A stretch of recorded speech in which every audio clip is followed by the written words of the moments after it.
Olha quem chegou aí, o grande homem do espaço, Júnior Miranda, nosso grande amigo. Esse é o cara. Esse é o cara. Cheguei na hora. Na hora, certinho. Chegou E aí? na hora. Tudo beleza. Como dizia um coronel que foi meu comandante, né? Ele dizia: comandos não chegam um segundo antes nem um segundo depois. Assalta na hora que tem que assaltar. Isso aí, missão dada. Era uma figura. Era não, missão dada, missão cumprida.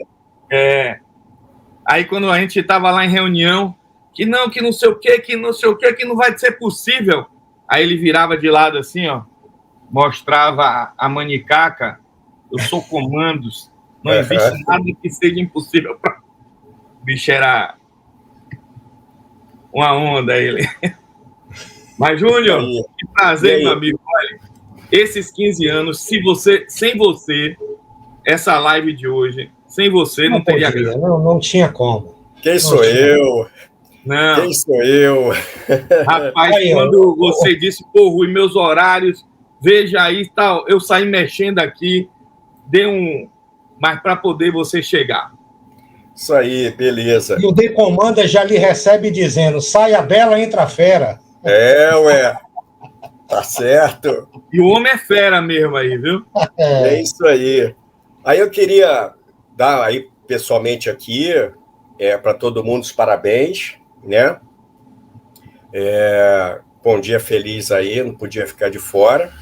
E parabéns aí ao Brazilian Space, né? Que está já há anos e anos trabalhando e sendo a referência aí para a gente no programa espacial brasileiro, os bastidores, a gente sabe as coisas que rolam, né? E quem faz um bom trabalho, muitas vezes, às vezes, vocês tiveram um episódio aí com a AEB, né? Então, quem faz como é que é? Só leva martelado o prego que sobressai. É verdade. Se a gente fosse os preguinhos vagabundo aí, né? A gente não estava levando martelada. Mas hoje é dia de festejo, né? Aí eu trouxe. Mas antes, Júnior, a Aline mandou aqui um recado para você. Igual você não pode. Eu não fico bravo. Eu nem sei. Só se ela tem um nick aí. Eu não fico bravo, não. Ela tá mexendo contigo. Mas vamos lá. Vamos lá. Dia 3. Amanhã é dia 1º de maio. Dia 3 de maio, teremos o lançamento do Tianjie 6. Aí, encaixando, né, com a data, eu já estava aqui preparando a reportagem que vai sair no meu site, né? E aí eu falei, pô, nada mais adequado, né, do que a gente falar desta nave, das outras, né, e das ambições da China com a Lua, que eu acredito, na minha visão pessoal, que é o aspecto, hoje em dia, no presente momento, mais destacável na astronáutica. Por quê? Simplesmente porque revela a entrada definitiva da China no cenário mais complexo, né, do desenvolvimento espacial, que é o voo interplanetário, no caso para a Lua, e depois para outros destinos, né? E a entrada da China, porque até pouco tempo atrás, digamos, nós só tínhamos praticamente os Estados Unidos, a União Soviética, depois a Rússia, aí a Europa, mas não havia um player, né, um jogador, um ator, que tivesse chegado ao ponto de excelência tecnológica dos Estados Unidos e da União Soviética e da Rússia, né? E a gente ficou, tipo assim, 50 anos só com aqueles mesmos atores de sempre, né? E com os Estados Unidos desistindo ou abandonando um tempo a exploração lunar, né?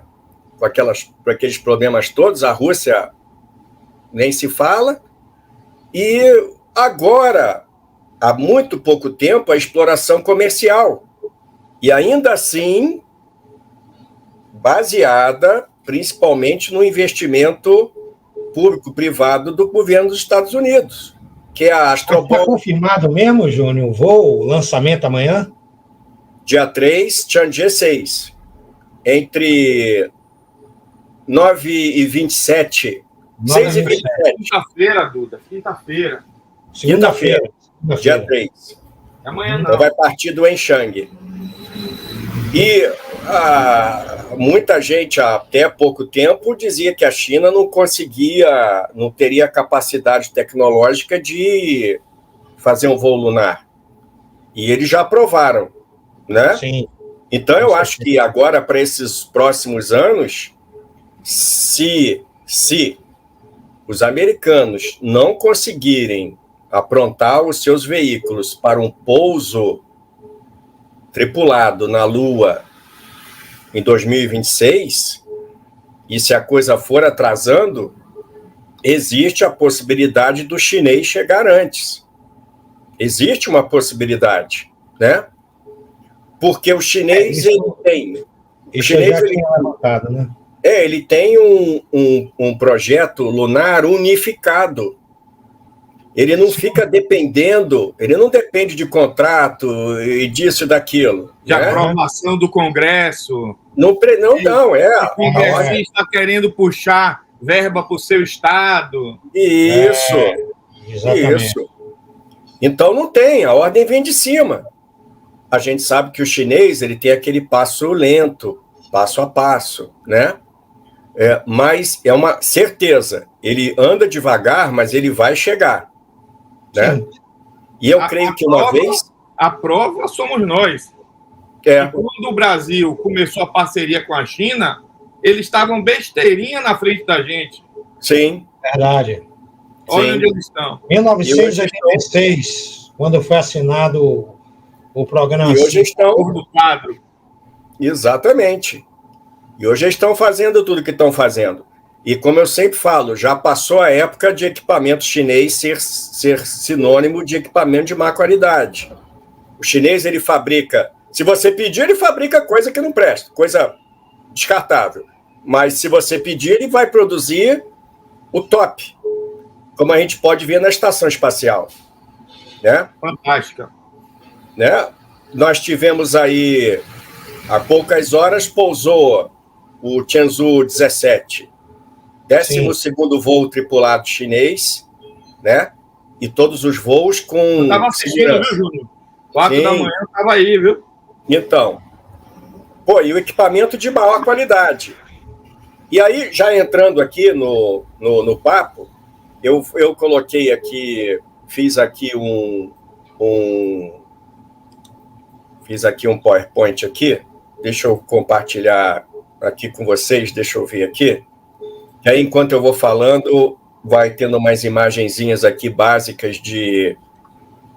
Aqui, ó. Umas imagenzinhas básicas aqui, só para a gente alinhavar, né, o texto. Isso aí, ó. Aí tem, o Longa Marcha 5, número 8, né? Sim. Vai lançar a espaçonave Tianjin 6. O Tianjin é uma série de naves espaciais que não são necessariamente idênticas entre elas. Elas têm modificações. Então, elas são parte do Programa Espacial de Exploração Lunar Chinês. E é uma entidade criada pelo governo chinês especificamente para os voos lunares.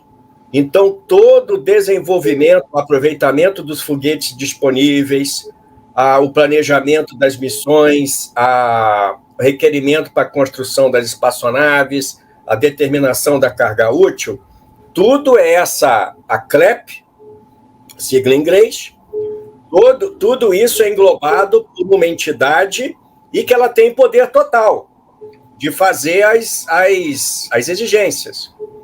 E é um plano muito bem encadeado. Aí o que começou? Tendo como fundo aí o Longa Marcha 5, que vai lançar a espaçonave. Tivemos primeiro uma primeira etapa, que eram viagens de espaçonaves chinesas para a circunvizinhança da Lua. Entrada em órbita lunar. Aí o chinês já colocou equipamentos para fazer imageamento, imagens, fotos, mapas em 3D da superfície da Lua, análise das condições de meio ambiente espacial em torno da Lua, né? Então foi Tianjie 1, Tianjie 2, colocadas para fazer essas missões, para fazer esse mapeamento, essas missões escoteiras nas vizinhanças da Lua. Essas espaçonaves, por exemplo, Tianjie 2, era uma espaçonave que, para vocês terem uma ideia, ela era flexível a ponto de ela cumprir a sua missão e depois ser redirigida para outra missão, para exploração de asteroide. Ou seja, é uma tecnologia que o chinês é capaz de fazer o que, por exemplo, o americano fazia no fim dos anos 70, quando ele destinou uma sonda chamada IS-EE-3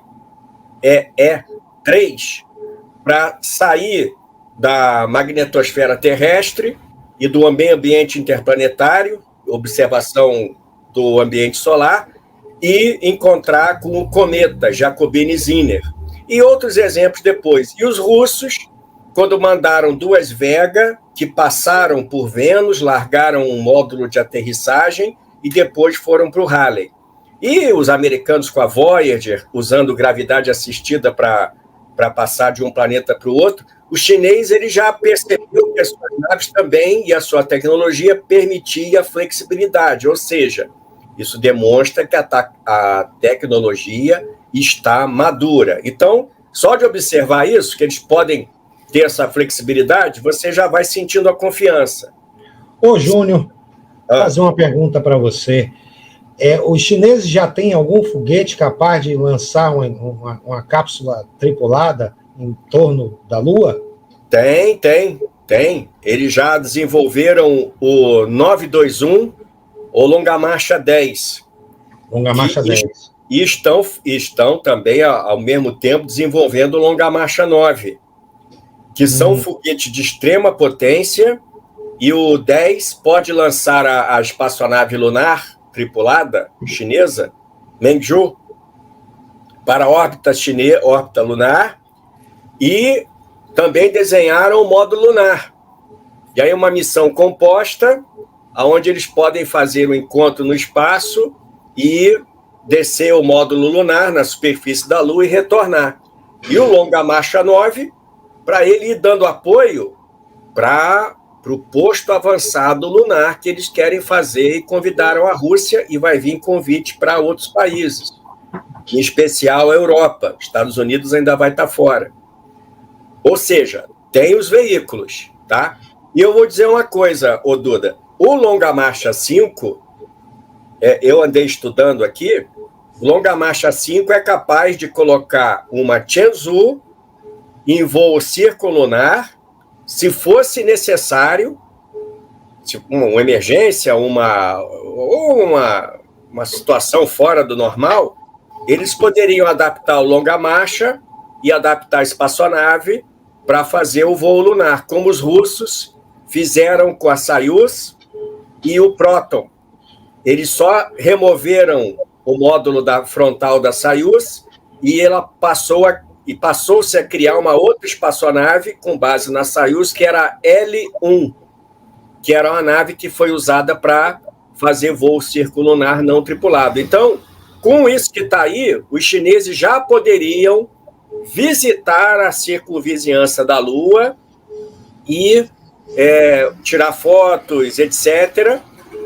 E pelo que eu andei estudando e simulando, com 2 ou 3 longa-marcha 5, você poderia montar uma espaçonave grande e pousar na Lua. Mas o chinês ele já aproveitou e ele já dedicou 2 foguetes novos para estas missões e visando o futuro, podendo realizar outras missões. Longa-marcha o 10, o 921 e o longa-marcha 9. Então, nesse momento, o que impede os chineses de fazer um voo é a falta da cápsula e do lander, né? Não é nem a falta, os aparelhos estão em desenvolvimento. Então, estão sendo aprontados, né? Falta entrar em ação. E aí vem os testes, né? Sim. Essas coisas assim. Mas eles estão caminhando. Eles estão mais ou menos como os americanos estavam em 1965, quando não havia sido testado o Saturno V ainda. Só que não vamos ser anacrônico, né? O salto de 65 para 69 para o americano, o chinês pode fazer em muito menos tempo, devido à tecnologia maturada, né? Sim. Mas a gente tem um cronograma, que a gente conhece o chinês, é um cronograma lento.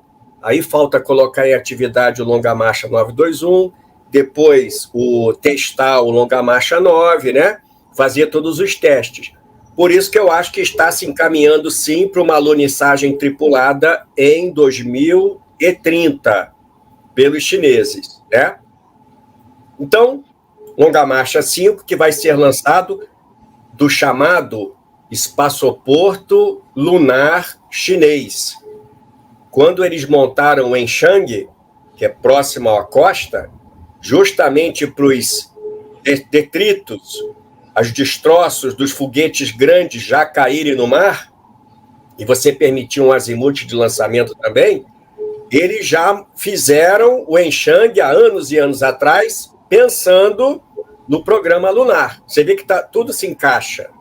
É parte de um programa, de Estado longo, e não de uma iniciativa, né? Uma aventura.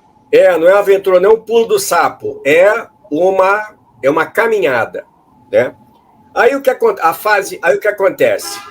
A gente vem, a primeira fase, espaçonaves em órbita lunar. Oi? Oi, Júnior. Quando eu estava na EB, eu comecei a desenhar um roadmap dos projetos que a EB tinha aberto e que não estavam em andamento. Eu comecei a desenhar um roadmap das missões e tentando casar com o orçamento existente e uma previsão de orçamento futuro. E aí comecei a desenhar o roadmap. Os chineses têm esse roadmap dessa história aí até daqui a 30 anos. Eles já têm toda essa trilha desenhada. Sim, exatamente. E com um detalhe que, se a gente quiser fazer uma comparação também com o passado, o americano ele tinha esse projeto, ele dirigiu tudo muito bem. O soviético, a gente pensava antigamente que a União Soviética era monolítica, as decisões de cima para baixo eram todas concentradas em um determinado ativo, mas na época da União Soviética, os soviéticos só decidiram entrar mesmo, aprovar o programa lunar em 1964, quando o projeto Apollo já estava oficialmente 3 anos. E não havia só um projeto de nave, havia o L-1 do Korolev, havia a LK-1 de Vladimir Chelomey, que era outra espaçonave com outro desenho, com outro foguete, e que foi drenando dinheiro do governo soviético, e a gente aqui não tinha ideia de que haviam projetos concorrentes, porque o filho do Nikita Khrushchev, era empregado do Chelomey. Então, por conta disso, do quem indicou, o Chelomey era um super engenheiro. Mas, assim, no fim das contas, ele ainda teve ímpeto e teve apoio por conta dessas intrigas, dessas coisas.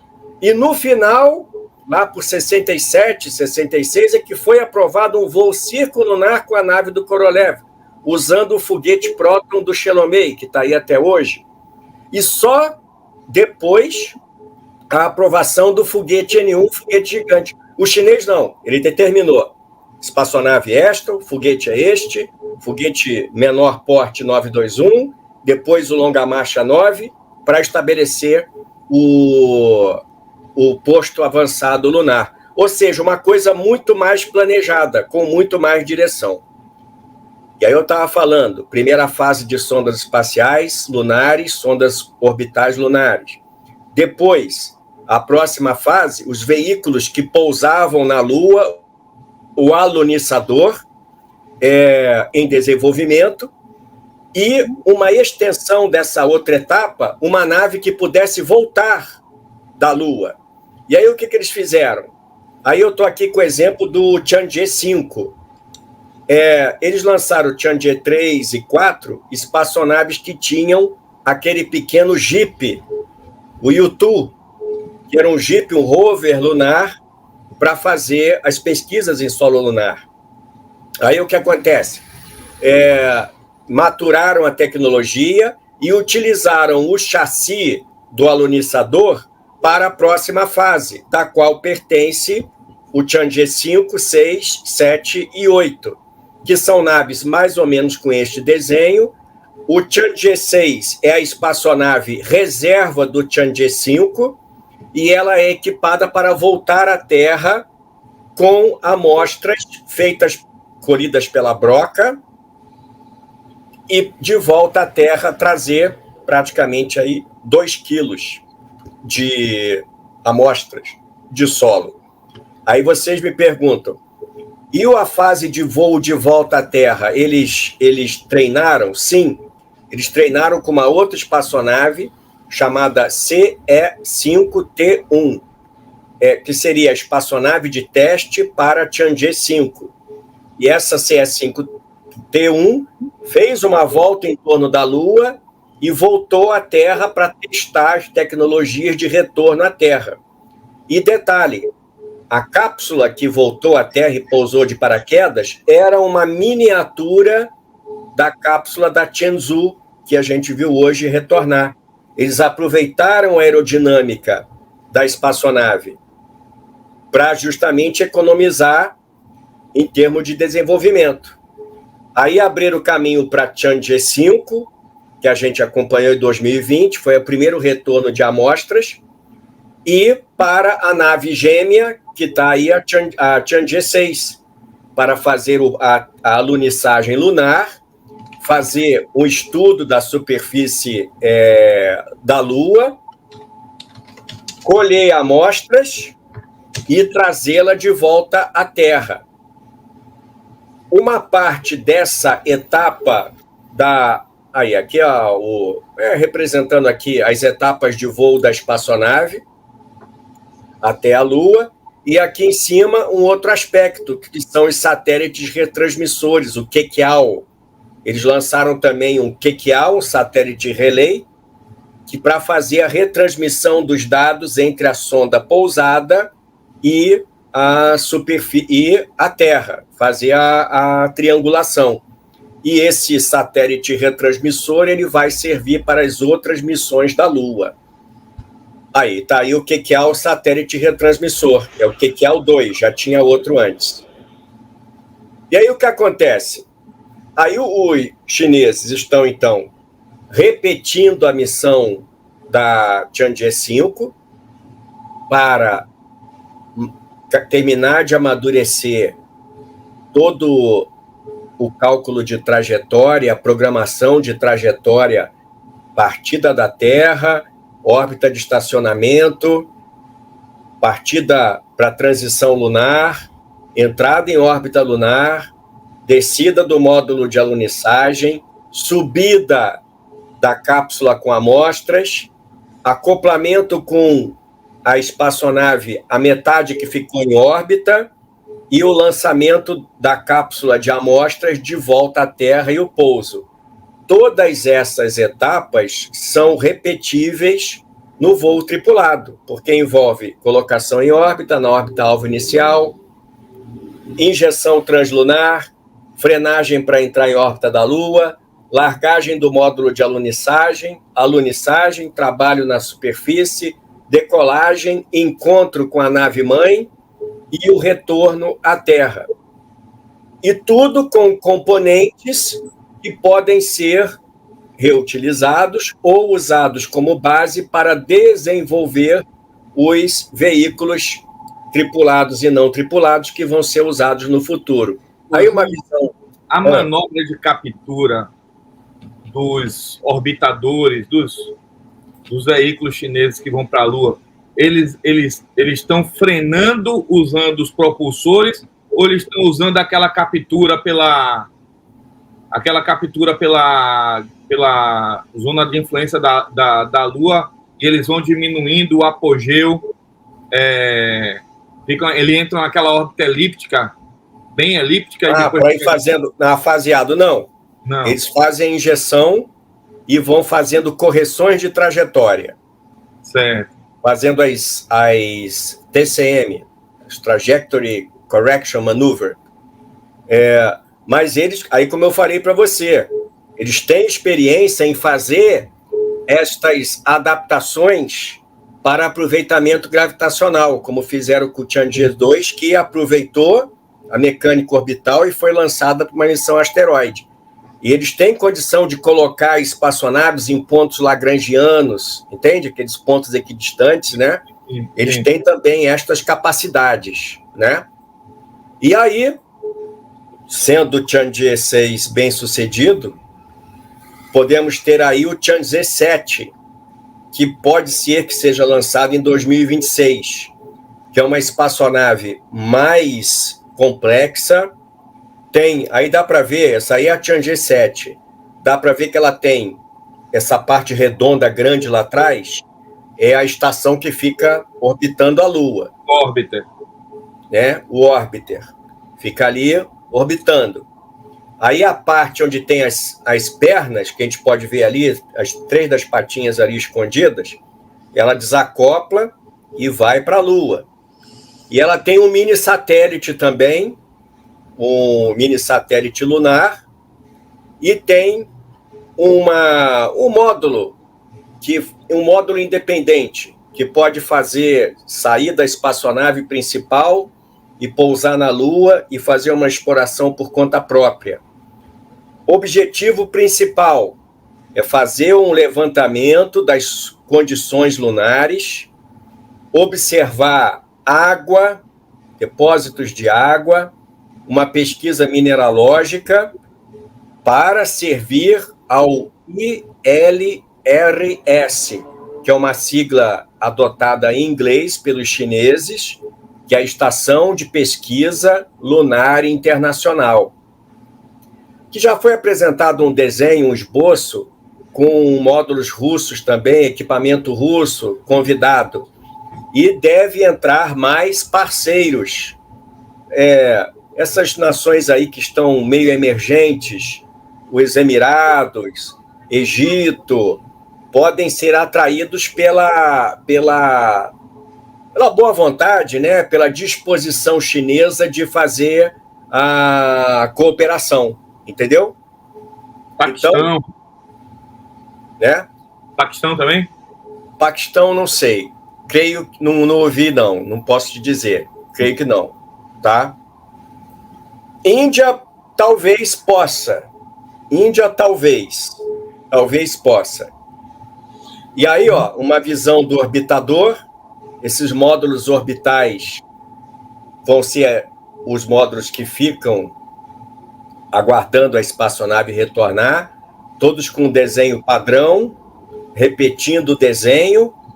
São espaçonaves muito independentes, com uma série gigante de redundâncias e muito flexíveis, para fazer justamente o apoio para as espaçonaves que estão pousadas, né? Aí uma visão do próximo Tianjie 7, o orbitador, com a sua antena dobrável, o módulo independente de exploração, o aterrizador e o ônibus orbital. E aí a China vai avançando com os projetos, conforme ela for produzindo novas espaçonaves para fazer o aproveitamento das condições da Lua, os recursos naturais lunares, etc. Grande utilização do rover, de jipes independentes, esses veículos andarilhos independentes também, para fazer pesquisas muito específicas e para apoiar, tudo isso apoiando a Estação Internacional de Pesquisa Lunar, que no final é o objetivo do voo espacial tripulado chinês no que se refere à Lua. Então, eles querem efetivamente ter uma presença constante na Lua, nem que seja constante a infraestrutura, porém as visitas podem ser divididas, esporádicas. Vai uma equipe, fica um tempo, retorna. Depois, a estação fica no solo lunar, o posto avançado fica em modo automático. Aí vem outra equipe, vem as naves de carga, e aí vão fazendo o arranjo da exploração lunar dentro de um plano, né? Dentro de um plano de longa duração, né? Mais ou menos como o americano, né, prevê com as missões do Artemis, né? Só que o chinês é um projeto muito mais monolítico, né? Mas, digamos assim, mais focado, o mais ágil, não sei, digamos assim, né? Sem distrações, né? Sem distrações, entendeu? Então, eu acredito, tá, que eles, cedo ou tarde, vão ter sucesso, né? Não é um investimento que eles estão fazendo de modo a parar no meio do caminho, isso não vai acontecer, né? Só que eles têm o passo a passo, efetivamente é mais lento, né? Isso é uma característica do chinês, o passo a passo é mais lento. Mas eles, sem dúvida, eles vão acabar fazendo a montagem desta base lunar e aí explorando o Polo Sul lunar, né? Explorando o Hélio 3, explorando, dentro do possível, minérios, etc., né? Ou seja, como parte de um plano de longa duração, de longa distância, né?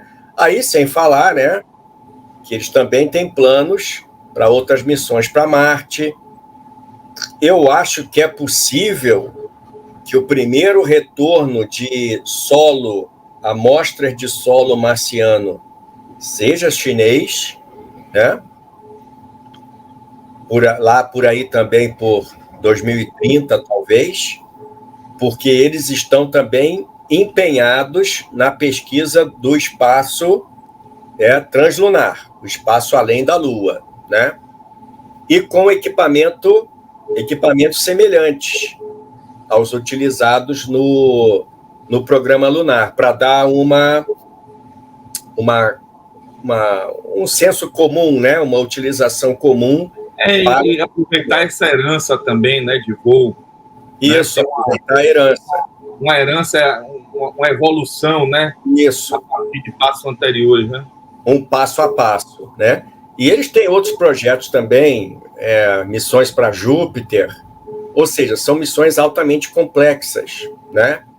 E que eles, assim, o salto que a China deu, tipo assim, ó, se a gente for lembrar, 20 anos, no ano 2000, a China, no ano 2000, a única coisa que chamava mais atenção era o ensaio com a nave Tianzhou, que nem era tripulada ainda no ano 2000. E nós estamos aí, ó, 2 décadas depois, logo em 2003 foi feito o primeiro voo tripulado, com a Shenzhou 5, e eles foram devagarinho, Passava 2 anos entre cada missão. Aí até que a gente viu, em 2010, 2011, o laboratório Tiangong, a pequena nave, né?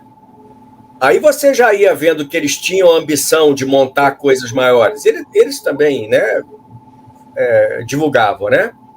Uhum. E aí a gente chegou até 4 anos atrás com o começo da montagem da Estação Espacial Chinesa, e o desenho da nave lunar chinesa, a Mengzhu, é um desenho aproveitado de uma outra espaçonave que os chineses estavam desenvolvendo nos anos 2010 para voo orbital para a estação espacial, uma nave maior, mais espaçosa, né?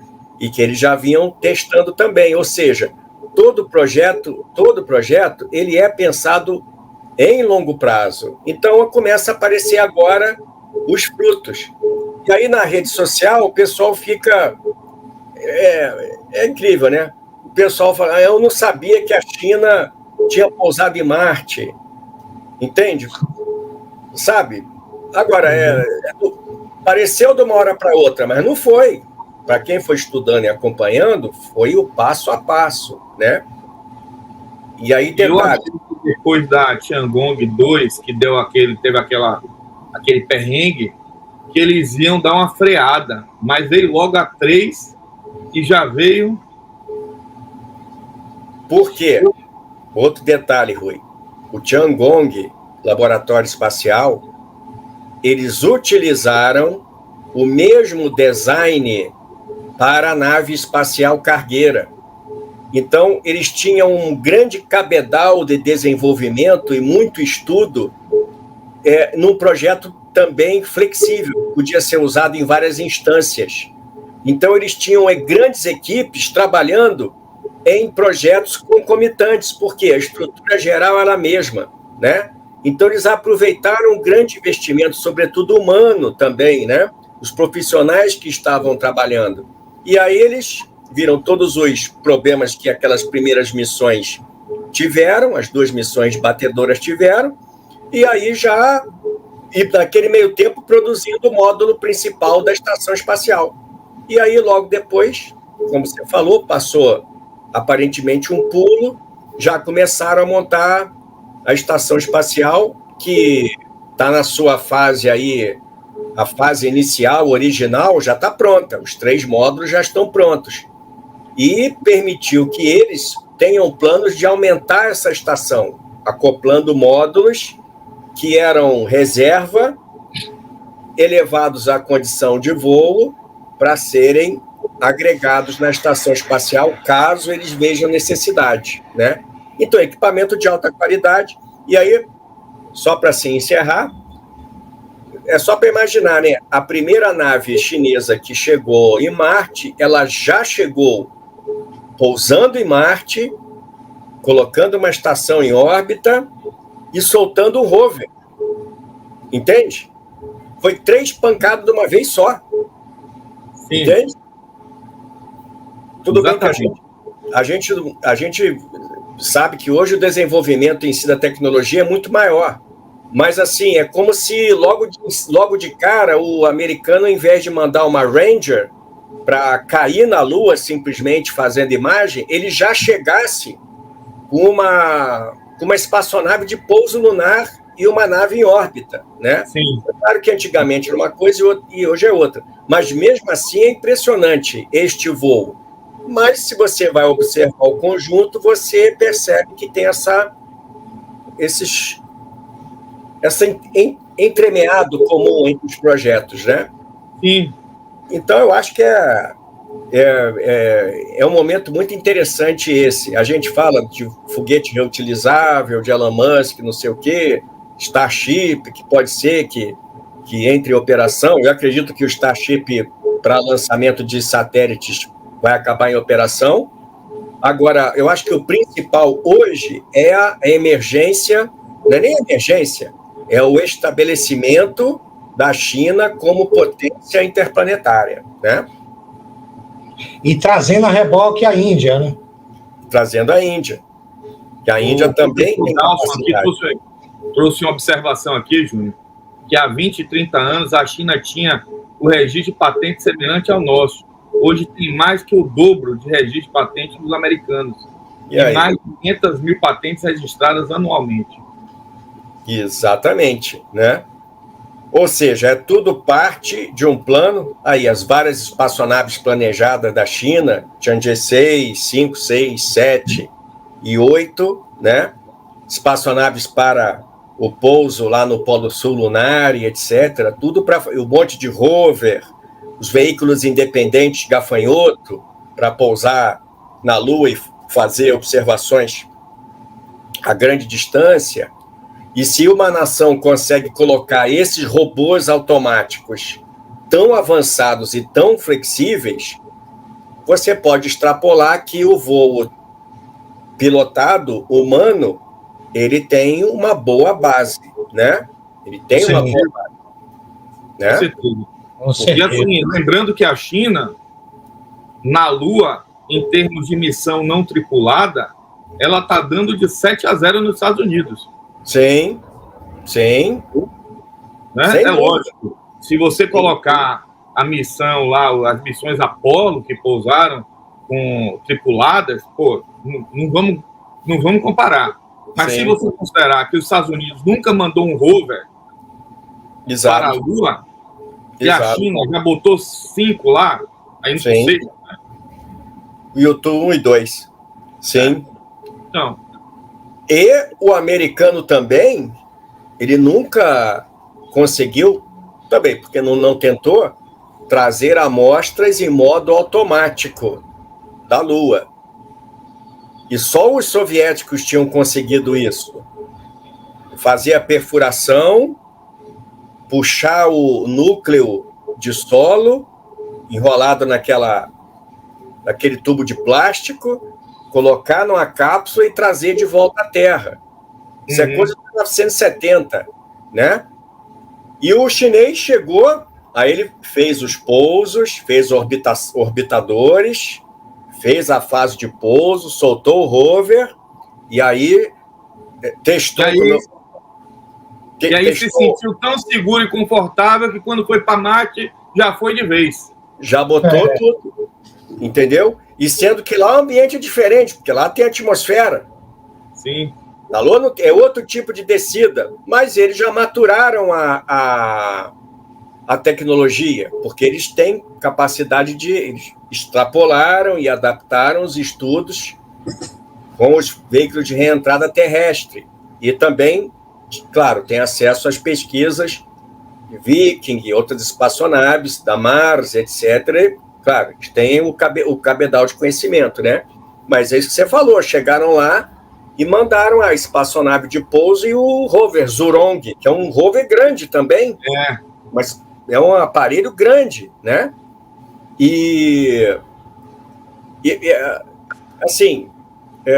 O chinês realmente ele tem todas as capacidades e o que é mais importante, como eu já falei, um planejamento sólido.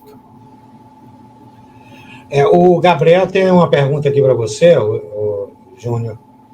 Até onde eu sei, a Soyuz e a Apollo foram feitas para a Lua, adaptadas para a órbita terrestre, enquanto a Shenzhou foi feita para a órbita terrestre desde o início. Não sei se a Shenzhou consegue ir para a Lua.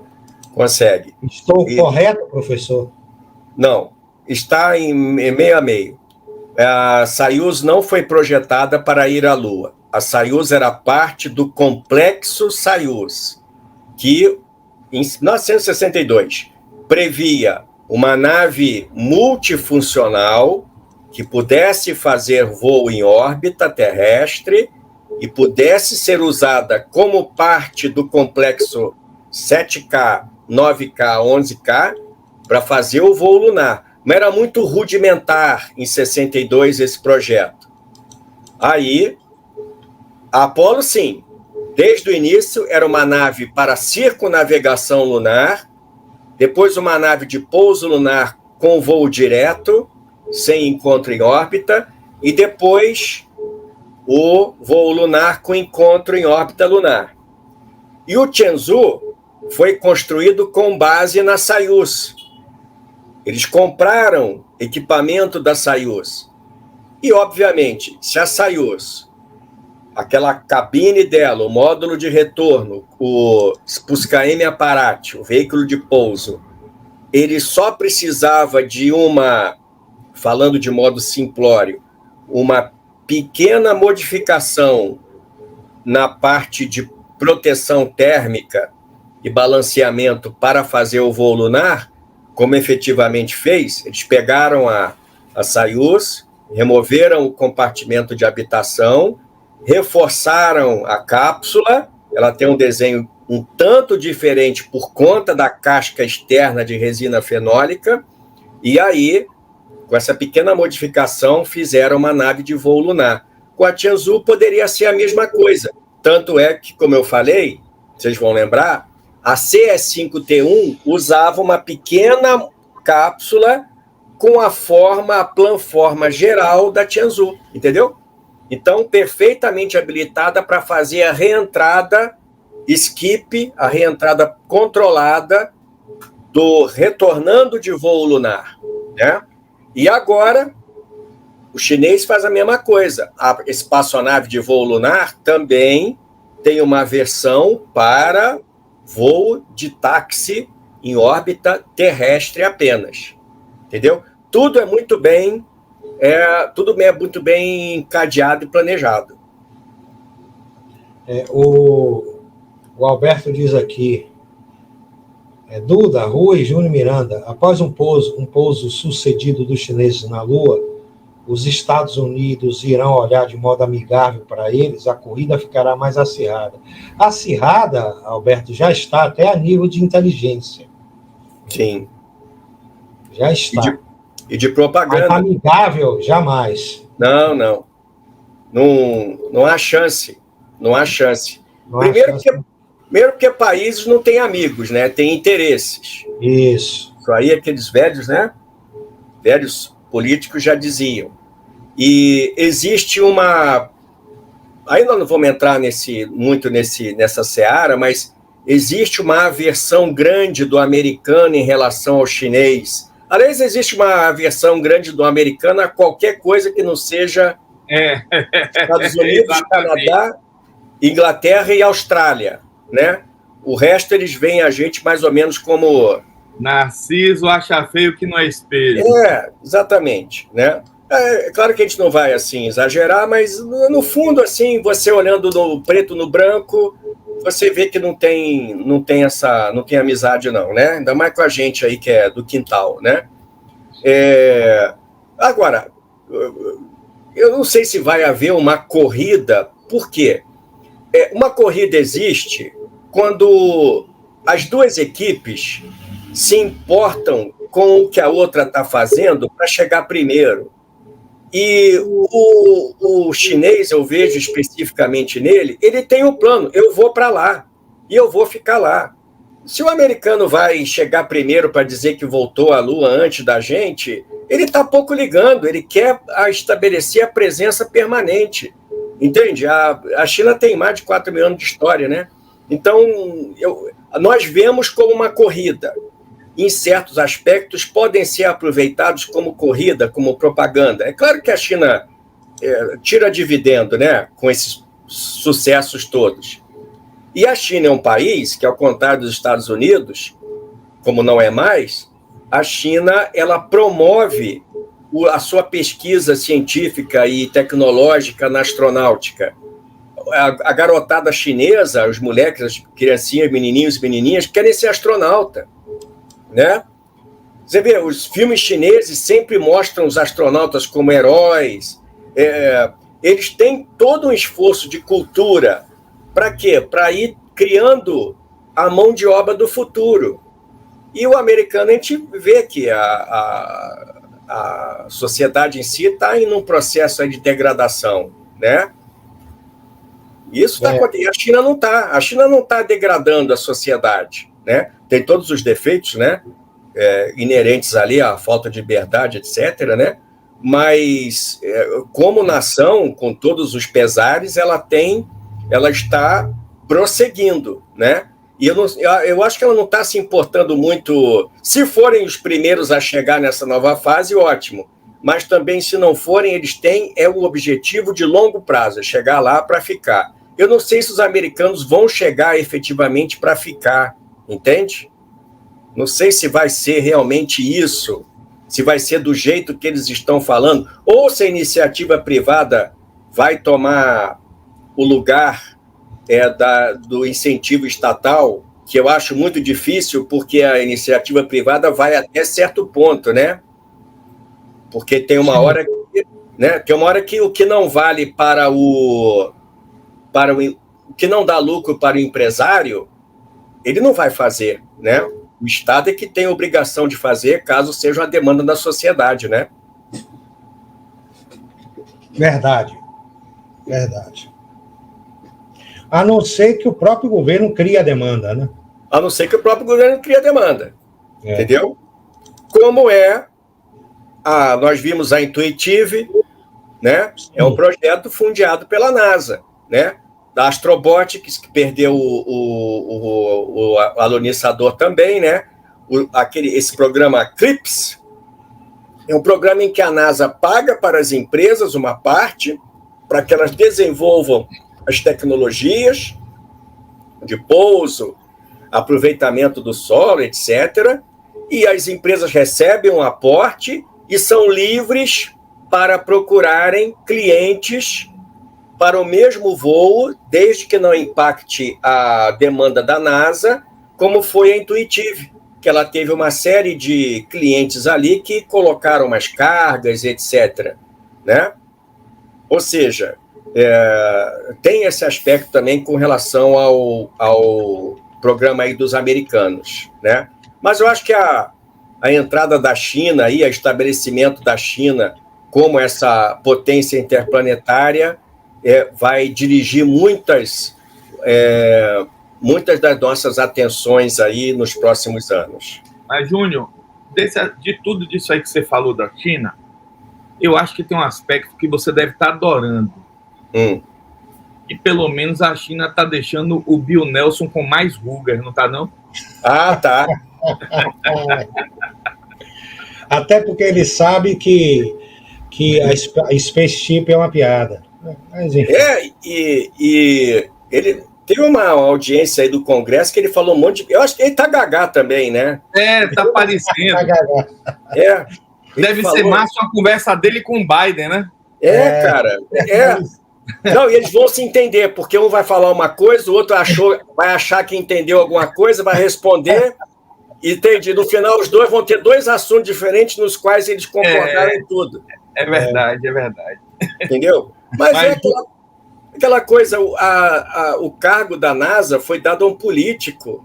Isso tinha que ser dado, tal como era antigamente, com todos os defeitos que tinha, mas tinha que ser dado a um profissional da área espacial, que fosse um astronauta, que fosse um engenheiro, que fosse uma pessoa... Assim, o componente político que a NASA tinha antes é que ela era ligada ao vice-presidente. Exato. O vice-presidente era o componente político. Exato. E aí vinham os interesses todos. O administrador da NASA cuidava da parte de administrar a NASA. Hoje o administrador da NASA é um político. Exato. Aí quando eles chegaram a colocar um ex-astronauta e que tinha alguma condição de administração, de saber alguma coisa, ele tinha também que se reportar ao governo da vez, que foi o cara que colocou ele lá, né? Então tem esses detalhes e esses meandros, mas eu acho que os americanos chegaram ao fundo do poço com esse cara. Eu espero que esse poço não tenha alçapão para poder afundar mais. Mas eu acho que se esse cara aí... tem umas coisas assim que a gente não pode falar, porque pode cair a live, mas assim... não fala não.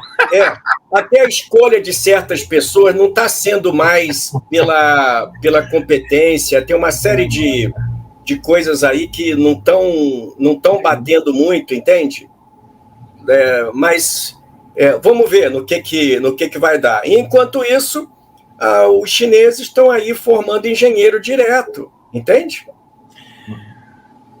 O lander da Blue Origin está avançando? Aos pouquinhos está. A Blue Origin deve terminar aí de fazer a colocação em atividade também do New Glenn também, e com o detalhe que algumas tecnologias, e especificamente para a alunissagem, já foram sendo desenvolvidas em utilização pela própria Blue Origin e também pelo New Shepard, Sim. para fazer a aterrissagem do primeiro estágio do foguete do New Shepard com as cápsulas, que já tem alguns anos que o sistema de mira para descida, o reconhecimento de terreno, ele está sendo testado nestes foguetes também. Então, eu acho que por parte aí do Jeff Bezos, eu acho que existe chance aí desses equipamentos terem uma boa performance. Só que tem que ter alguns testes antes, né? Até a Starship Lunar também tem que se testar. Eles querem fazer acoplamento em órbita para fazer a transferência de propelente, né? Isso é uma coisa complexa. E para fazer essa espaçonave grande, e as outras também, o alunizador do Bezos, né? Para colocá-los em atividade confiável, você tem que testá-los primeiro sem tripulantes, fazer todo o circuito da missão, né, completo, né? E confirmar que eles estão aptos, né? Pelo menos 3 voos, né, Júnior? Com cada elemento. Sim. Eu faria isso, entendeu? Eu faria isso. Para você poder testar as redundâncias. De repente, o voo que você fez ele foi perfeito, mas poderiam haver algumas falhas ali que podem não ter sido detectadas. Isso a análise pós-voo é feita, aí você faz mais um para testar, você faz uma série de simulações também, né? Que você vai fazer simulações, né? Mas é por isso que eu fico imaginando se haverá realmente um pouso lunar aí dentro aí do cronograma que eles estavam querendo implementar, né? O Artemis 2 já foi atrasado, né? Tem isso. Pois é. Mas, Duda, bem, vamos fazer o sorteio. A Lidiane, que é a nossa convidada, já chegou aí, né? Chegou aqui. Mas, antes de mais nada, Júnior, eu queria aqui mais uma vez declarar a minha, e do Duda também, eu posso falar por mim pelo Duda, minha admiração por você, certo? A gente tem você como uma referência, não é nacional, não. Para mim, você é uma referência mundial, viu? Já falei isso. Só tem um cara que eu conheço, e eu vejo muitos canais aí, que seja sério, técnico, e que tem essa capacidade de comunicar que você tem, que é o Scott Manley. Eu comparo você no mesmo nível dele. Sim. Para mim, certo? E acho você melhor, inclusive, porque o Scott Manley não sabe um terço do que você sabe sobre a astronáutica na Rússia. E ele sabe muito do lado de cá, mas eu acho que do lado de lá é mais fraquinho. E tem outra coisa, Rui, não fala português. Não, eu acho que se você se interessa no assunto, você tem que tentar saber tudo, tentar estudar tudo, né? Exatamente. Para você poder saber aonde uma coisa influencia a outra. Sim. Né? Sim. Mas isso.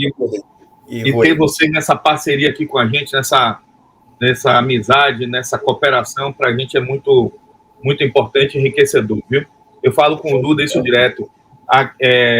Uma das coisas que eu mais agradeço ao Duda por ter me recepcionado aqui no Brazilian Space foi a possibilidade que ele me deu de conhecer pessoas fantásticas, tanto especialistas como você, como também os entusiastas que estão aqui acompanhando desde as 7 da manhã essa live, certo? Já estamos aí com mais de 8 horas de live, né?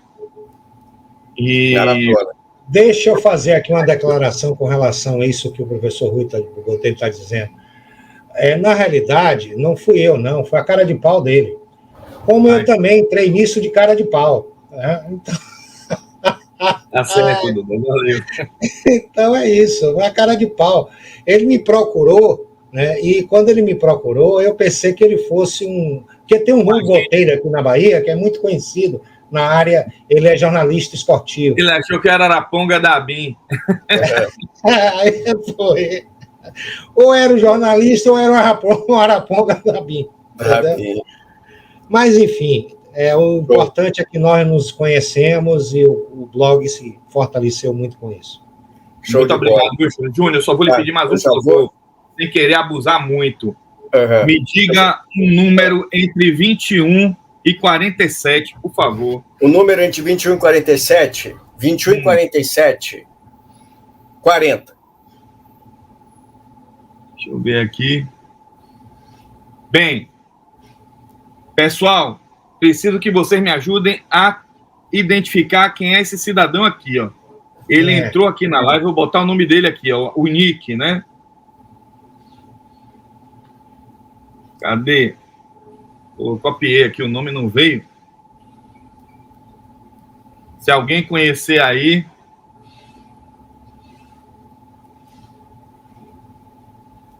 É esse aqui, ó. Likes OFC. Foi o nome que apareceu aqui. Eu tô com a lista, Júnior, de todo mundo que entra, eu vou jogando numa lista. Sim. Aí eu embaralho esses números, essa galera na lista, gero uma numeração aleatória entre um valor e outro, para poder não seguir a ordem. OFC. Likes OFC. Alguém sabe quem é? Se alguém conhecer, avisa ele que ele ganhou também uma camisa e nosso apoiador aí, ó, a Criar Space. A Criar Space. Aconteceu, ok? Show. Beleza, Júnior. Obrigadão, meu amigo. Beleza, cara. Vou trabalhar agora. E a Leidiane. Grande abraço, viu, Júnior? Mais uma vez, obrigado. Tamo junto aí. Parabéns aí de novo. Um abraço para todo mundo. Tamo junto. Valeu, tchau. Tchau, um abraço. Não esqueça de dar o joinha e de se inscrever no canal para ajudar o Brazilian Space, ok? A gente poder fazer vídeos, tá sempre inovando como a gente está fazendo aqui. Valeu!